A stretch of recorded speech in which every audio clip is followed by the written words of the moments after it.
ନମସ୍କାର ଦର୍ଶକ ବନ୍ଧୁ, କଥା ଧୀର ଚ୍ୟାନେଲକୁ ସମସ୍ତଙ୍କୁ ସ୍ୱାଗତ ଜଣାଇ ଆରମ୍ଭ କରୁଛି ଆଜିର ଗୋଟେ ଭୟ ଓ ଭୟଙ୍କର କାହାଣୀ। ଏହି ଭିଡ଼ିଓରେ ମୁଁ ଆଜି କହିବାକୁ ଯାଉଛି ଗୋଟେ ଏମିତି ଏକ କାହାଣୀ ଯାହା ଆପଣଙ୍କୁ ଡରାଇ ଦେଇପାରେ। ଆଉ ଯଦି ଆପଣଙ୍କୁ ଡରଭଳିଆ କାହାଣୀ ଭଲ ଲାଗେ ତାହେଲେ କାହାଣୀଟାକୁ ଶେଷ ଯାଏଁ ଶୁଣନ୍ତୁ। ଚାଲନ୍ତୁ ଆରମ୍ଭ କରିବା। ଅମିତ ଗୋଟିଏ ଟ୍ୟାକ୍ସି ଡ୍ରାଇଭର। କେହି ବି ଯଦି ତାକୁ ଫୋନ୍ କରନ୍ତି ଯେ ଅମିତ ଭାଇ ଗୋଟେ ଭଡ଼ା ଅଛି ଯିବ, ସେ ସାଙ୍ଗେ ସାଙ୍ଗେ ରିପ୍ଲାଏ ଦିଅନ୍ତି, ହଁ ହଁ ଯିବିନି କାହିଁ, କେଉଁଠି କୁହ, ମୁଁ ସାଙ୍ଗେ ସାଙ୍ଗେ ଆସୁଛି। ସେ ରହୁଥାଏ ବିଜୟନଗର ନାମକ ଏକ ଛୋଟ ସହରରେ, ଯେଉଁ ସହର ପାହାଡ଼ ଓ ଜଙ୍ଗଲ ମଝିରେ ଥାଏ। ଗୋଟେ ଦିନ ଅମିତ ରାଞ୍ଚି ବୁଲିବାକୁ ଯାଇଥାଏ। ହଠାତ୍ ଗୋଟେ କଷ୍ଟମର କଲ୍ ଆସିଲା, ଅମିତ ଭାଇ କାଲି ସକାଳ 6ଟାରେ ଗୋଟେ ଭଡ଼ା ଅଛି, ଯିବ କି? ମୁଁ ଟିକେ ଗାଁକୁ ଯାଇଥାନ୍ତି। ଅମିତ ସାଙ୍ଗେ ସାଙ୍ଗେ ତାକୁ କହିଲା, ଟେନସନ୍ ନାହିଁ, ଆଜି ରାତିରେ ମୁଁ ବିଜୟନଗର ପହଞ୍ଚିଯିବି, କାଲି ସକାଳେ ତୁମକୁ ନିଶ୍ଚୟ ନେଇକି ଯିବି ତୁମ ଗାଁ। ଏମିତି କହିସାରିଲା ପରେ ସେ କଷ୍ଟମରକୁ ସାଙ୍ଗେ ସାଙ୍ଗେ ତାର କାମ ସାରି ରାଞ୍ଚିରୁ ବାହାରି ପଡ଼ିଲା ତା ଘରୁ। ତାପରେ ସେ ସିଧା ରେଲୱେ ଷ୍ଟେସନ ଗଲା। ସେଠିକି ଯାଇ ଦେଖି ପହଞ୍ଚେ ତ ସେଠି ତା ଟ୍ରେନଟି ଅଲରେଡ଼ି ଛାଡ଼ି ଦେଇଛି, କାହିଁକିନା ଟ୍ରେନଟି ଥାଏ 8ଟାରେ ଆଉ ସେ ଷ୍ଟେସନରେ ପହଞ୍ଚିଲା ବେଳକୁ ସମୟ ହେଇଥାଏ 9ଟା। ତାପରେ ସେ ଗୋଟେ ଟ୍ୟାକ୍ସି ଡ୍ରାଇଭରକୁ ପଚାରିଲା, ଆରେ ଭାଇ ବିଜୟନଗରରୁ କିଛି ବସ୍ ମିଳିବ କି? ଟ୍ୟାକ୍ସି ଡ୍ରାଇଭରଟି କହିଲା, ହଁ ଆଉ ଗୋଟିଏ ବସ୍ ଅଛି ମାତ୍ର, ଲାଷ୍ଟ ବସ୍, କିନ୍ତୁ ସେ 11ଟାରେ ଆସିବ। ତାପରେ ଅମିତ ସେଇଠି ଅପେକ୍ଷା କରିଥିଲା। 2 ଘଣ୍ଟା ଅପେକ୍ଷା କଲା ପରେ ବସ୍ ଆସିଥିଲା। ଆଉ ସେ ବସ୍ରେ ବସିଲା ପରେ ଗାଁରେ ଥିବା ତାର ଗୋଟେ ସାଙ୍ଗ ରାଜୁକୁ ସେ ଫୋନ୍ କରିଥିଲା। ଫୋନ୍ କରି କହିଥିଲା, ରାଜୁ ଭାଇ ମୁଁ ଟିକେ ଏମର୍ଜେନ୍ସିରେ ଘରକୁ ଯାଉଛି, ଆଉ ବସ୍ ଷ୍ଟାଣ୍ଡରେ ପହଞ୍ଚିଲା ବେଳକୁ 2ଟା ଭିତରେ ହେଇଯିବ, ଟିକେ ମୋତେ ଆସିକି ନେଇଯିବ କି? ରାଜୁ କହିଲା, ହଁ ହଉ ଠିକ୍ ଅଛି, ତୁମେ ଆସିକି ମୋତେ ଫୋନ୍ କରିବ, ଫୋନ୍ କଲେ ମୁଁ ଯିବି ଆଉ। ତାପରେ ଯେତେବେଳେ ବସ୍ ଷ୍ଟାଣ୍ଡ ପାଖରେ ପହଞ୍ଚି ଯାଇଛି, ସେତେବେଳକୁ ସମୟ 2ଟା 20। ସକାଳେ ଯେତେବେଳେ ବସ୍ ଷ୍ଟାଣ୍ଡରୁ ଓହ୍ଲେଇ ପଡ଼ିଲା, ହଠାତ୍ ଦେଖିଲା ଚାରିଆଡ଼େ ପୁରା ସୁନସାନ୍, କେହି ବି ନଥାନ୍ତି। ତାପରେ ସେ ସାଙ୍ଗେ ସାଙ୍ଗେ ମୋବାଇଲ କାଢ଼ିକି ରାଜୁକୁ ଫୋନ୍ କଲା। 2-3 ଥର କଲ୍ କଲା ପରେ ମଧ୍ୟ ରାଜୁର କୌଣସି ଆନ୍ସର ନଥିଲା, କାହିଁକିନା ହୁଏତ ତାକୁ ନିଦ ହୋଇଯାଇପାରେ, ସେ ଶୋଇଥାଇପାରେ, ସେଥିପାଇଁ ଫୋନ୍ ରିସିଭ୍ କରିପାରେ। ଆଖପାଖରେ କୌଣସି ଅଟୋ କି ଟ୍ୟାକ୍ସି କିଛି ବି ନଥିଲା, ଚାରିଆଡ଼େ ସୁନସାନ୍ ଥିଲା। ସୁନସାନ୍ ସାଙ୍ଗକୁ ସେ ପୁରା ଭୟଙ୍କର ସେ ବସ୍ ଷ୍ଟପ୍ଟି ଦେଖାଯାଉଥିଲା। ଆଉ ସେ ବସ୍ ଷ୍ଟାଣ୍ଡରୁ ତା ଘର ଥିଲା 8 କିଲୋମିଟର। ଅମିତ ସେଇ ସୁନସାନ୍ ଜାଗାରେ ରହିବା ଅପେକ୍ଷା ସେ ଭାବିଲା ଚାଲି ଚାଲି କିଛି ବାଟ ଯିବ, ତାପରେ ରାଜୁ ଯେତେବେଳେ ଫୋନ୍ ଉଠେଇବ ତ ସେ ଆସିବ ଆଉ ତା ସାଙ୍ଗେ ଯିବ। ଏମିତି ଭାବିକି ସେ ଚାଲିଥାଏ। ଚାଲି ସେ 3 କିଲୋମିଟର ପର୍ଯ୍ୟନ୍ତ ଚାଲି ଆସିଥାଏ।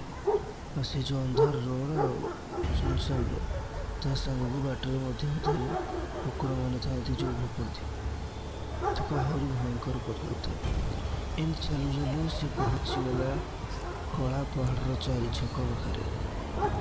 ତାଙ୍କ ଗାଁଠାରୁ 4 କିଲୋମିଟର ଦୂରରେ ଥିବା ଗୋଟେ 4 ଛକ, ଯାହାକୁ କଳା ପାହାଡ଼ର 4 ଛକ କହନ୍ତି।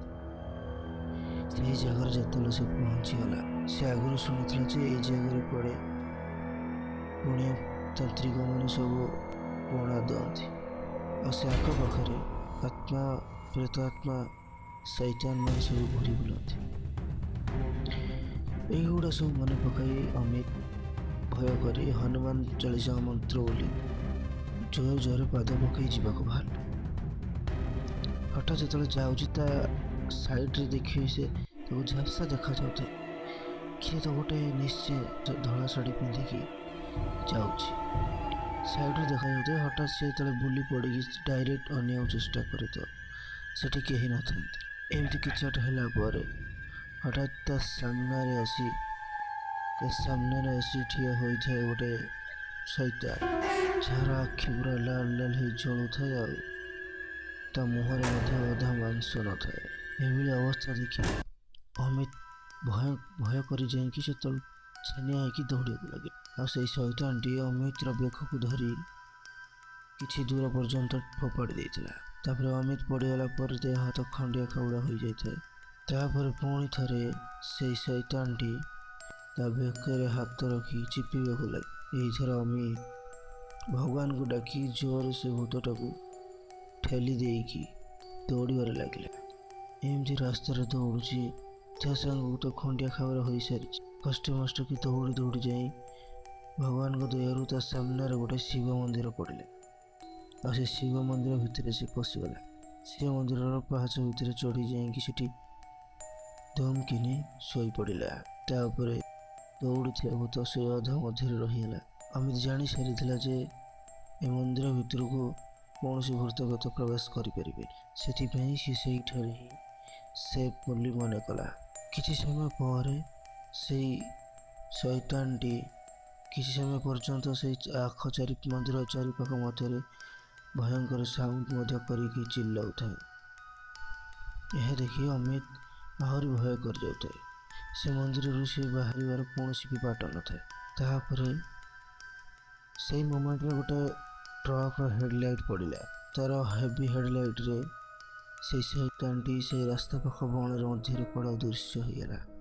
ତାପରେ ସେ ଭୟ ଆଉ ଦୁର୍ବଳ ଯୋଗୁଁ ସେଇଟାରେ ହିଁ ବେହୋସ ହୋଇ ପଡ଼ିଲା। ସେଇ ମନ୍ଦିର ସାମ୍ନାରେ ବେହୋସ ହୋଇ ପଡ଼ିଛି। ତାପରେ ସେ ଯେତେବେଳେ ଆଖି ଖୋଲିଲା, ସେ ଥିଲା ଗୋଟେ ହସ୍ପିଟାଲରେ। ଆଉ ପାଖରେ ଠିଆ ହେଇଥିଲେ 2-4 ଜଣ ପୋଲିସ। ତାପରେ ହୋସ୍ ଆସିଲା ପରେ ପୋଲିସ କହିବା ମୁତାବକ କ୍ୱେଶ୍ଚିନ୍ କରିଥିଲେ, ଆଚ୍ଛା ତମକୁ କ'ଣ ଚୋର କି ଗୁଣ୍ଡା କିଛି ବାଡ଼େଇଛନ୍ତି କି? ଏପରି ଅବସ୍ଥା ହେଇଛି। ତାପରେ ଅମିତ କହିଲା, ନାଇଁ ସାର୍, ମୋତେ ଚୋର ଫୋର କେହି ବାଡ଼େଇ ନାହାନ୍ତି, ମୋତେ ଗୋଟେ ଭୂତ ଏମିତି ହଇରାଣ କରୁଛି। ପୋଲିସ ଅମିତର ଏଇ କଥା ଶୁଣିକି ବିଶ୍ୱାସ କରିଲା, ମିଛ ବୋଲି ଭାବିଲା। କିନ୍ତୁ ଏ କାହାଣୀ ତ ଅମିତ ସାଙ୍ଗେ ଘଟିଛି। ସେ ହିଁ ଜାଣିଥିବ ନା ସତ କ'ଣ ମିଛ କ'ଣ। କାହାଣୀଟି କେମିତି ଲାଗିଲା? ଯଦି ଟିକେ ଭଲ ଲାଗିଥାଏ, ଯଦି ଆପଣଙ୍କ ମନକୁ ଛୁଇଁଥାଏ କାହାଣୀଟି, ତ ଚ୍ୟାନେଲକୁ ସବସ୍କ୍ରାଇବ୍ କରିବାକୁ ଭୁଲିବେନି ଆଉ ଲାଇକ୍ ମଧ୍ୟ କରିନେବେ। ରହୁଛୁ, ନମସ୍କାର।